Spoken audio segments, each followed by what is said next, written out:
घुटती सांसों को नियंत्रित करने के लिए इससे प्रदूषण के इस विशाल जो स्तर है, प्रदूषण का जो ये उच्च स्तर है, इसे नियंत्रित करने के लिए शासन ने, व्यवस्था ने जो है graded response action plan grab की व्यवस्था की है, जिसमें प्रदूषण के बढ़ते स्तर के हिसाब से अलग अलग तरह के हम प्रतिबंध लगाते हैं। जैसे जैसे प्रदूषण का स्तर बढ़ता है उसी हिसाब से प्रतिबंध जो है चरणबद्ध तरीके से लगाए जाते हैं ग्रेडेड एक्शन रिस्पांस प्लान के अंतर्गत। ग्रैप में 4 स्तर हैं। जब प्रदूषण का स्तर जो है AQI एयर क्वालिटी इंडेक्स 200 तक पहुंच जाती है, 200 को क्रॉस कर जाती है, तो हम grab 1 graded action response plan का पहला चरण लागू करते हैं, जिसमें मुख्य रूप से निर्माण कार्यों पर प्रतिबंध और औद्योगिक इकाइयों के उत्सर्जन को नियंत्रित करने की कोशिश की जाती है, ताकि धूल नियंत्रण किया जा सके। हवा में, खुले में जो धूल की मात्रा है उसे नियंत्रित करने के लिए हम ग्रैप 1 लागू करते हैं, एयर क्वालिटी इंडेक्स जब 200 को क्रॉस कर जाता है।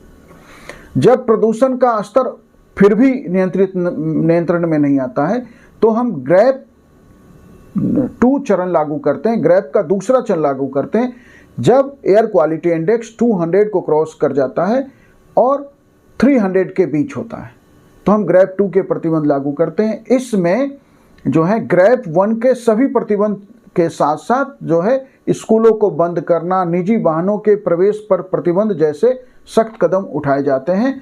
सड़कों पे पानी का छिड़काव करना, जेनसेट का इस्तेमाल बंद करना जैसे जो है कदम उठाए जाते हैं grab 2 graded action response plan में।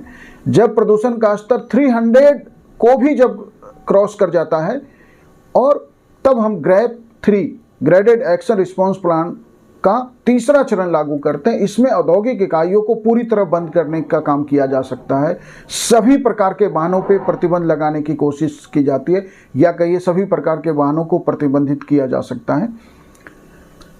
फिर भी एयर क्वालिटी इंडेक्स यदि लगातार भी कर रहा है तो हमारे पास अंतिम चरण होता है जो सीवियर प्लस कहते हैं, ग्रैप 4, जब प्रदूषण का स्तर 450 प्लस क्रॉस कर जाता है।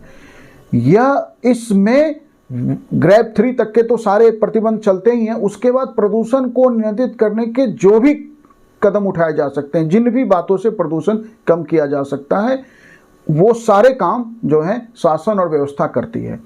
इस बार ग्रैप 4 के तहत जो गतिविधियां की जा रही है, जैसे वर्क फ्रॉम होम की बात की जा रही है, BS4 के जो वाहन हैं उनके प्रवेश पर रोक लगाने की बात की जा रही है। अब देखें कि दिल्ली में 75 लाख वाहन रजिस्टर्ड हैं, जिनमें 1/3 वाहन जो हैं वो कार हैं, 4 व्हीलर हैं, और 20 लाख वाहन दिल्ली के आसपास रजिस्टर्ड हैं जो दिल्ली की सड़कों पे चलते हैं। तो दिल्ली में लगभग 1 करोड़ वाहन दिल्ली की सड़कों पे घूम रहे हैं। इससे जो है कुल प्रदूषण में 15% से अधिक भागीदारी है इन वाहनों से निकलने वाले उत्सर्जन की। तो इसीलिए इस बार आवश्यक वस्तुओं को छोड़कर सभी प्रकार के ट्रकों के पे प्रतिबंध लगाया गया। LNG, CNG, इलेक्ट्रिकल वाहनों को छोड़कर बाकी वाहनों के प्रवेश पर भी प्रतिबंध की बात की जा रही है, कारपूल को प्रमोट करने की बात की जा रही है। लेकिन जो है ग्रेडेड एक्शन रिस्पांस प्लान का सीमित असर होता है, क्योंकि जो ठंडी हवा में जो PM10 और PM2.5 का स्तर है, वो जब तक कि बारिश ना हो जाए या तेज हवा ना चले तब तक वो जो है इन कदमों से कुछ राहत तो मिलती है, लेकिन वो प्रदूषण का स्तर जो है, यदि हम सोचें कि एयर क्वालिटी इंडेक्स इन प्रतिबंधों से हम नॉर्मल मॉडरेट स्तर तक ले आएँ, ये संभव नहीं होता।